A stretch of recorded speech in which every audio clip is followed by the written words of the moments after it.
வணக்கம்.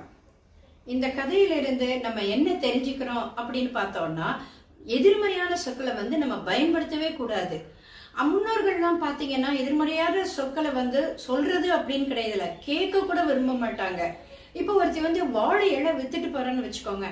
வாழை இலை அதை வேகமாக சொல்லும்போது வாழல வாழலன்ற மாதிரி வித்துட்டு போவா. அதனால பின்னாடி ஒருத்தி வாழைக்காய் வித்துட்டு போவா. வாழைக்காய் அப்படின்றத வேகமாக சொல்லும்போது வாழைக்கான்னு சொல்வா. அவ வாழலன்னு சொல்றத பின்னாடி இவ வாழைக்கான்னு சொல்லிக்கிட்டே போவா.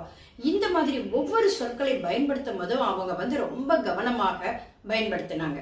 இப்ப சென்னையிலே பாத்தீங்கன்னா கண்ணகி சிலை வச்சாங்க. அந்த கண்ணகி சிலை வழியாக போகக்கூடிய பேருந்து பஸ் கண்டக்டர் என்ன சொல்வாரு, அந்த பேருந்து நிலையத்தில் பஸ் நிக்காது அப்படின்னு சொல்றத கண்ணகி சிலை நிக்காதுன்னு சொல்லுவாரு. பயணிகளும் கண்டக்டர்கிட்ட எப்படி கேட்பாங்கன்னா கண்ணகி சிலை நிக்குமா அப்படின்னே கேட்பாங்க. இந்த மாதிரி எதிர்மறையா பேசுனதுனால தான் கண்ணகி சிலை அங்க நிக்காம போச்சோ என்னவோ. வள்ளுவர் ரொம்ப அழகாக சொல்லியிருப்பாரு, சொல்லுக சொல்லில் பயனுடைய, சொல்லற்க சொல்லில் பயனில்லா சொல். எந்த ஒரு சொல்ல நம்ம சொன்னாலும் நல்ல பயந்திருக்க சொல்களையே தான் நாம் பேசணும் அப்படின்னு சொல்லியிருக்கிறார். நன்றி, வணக்கம்.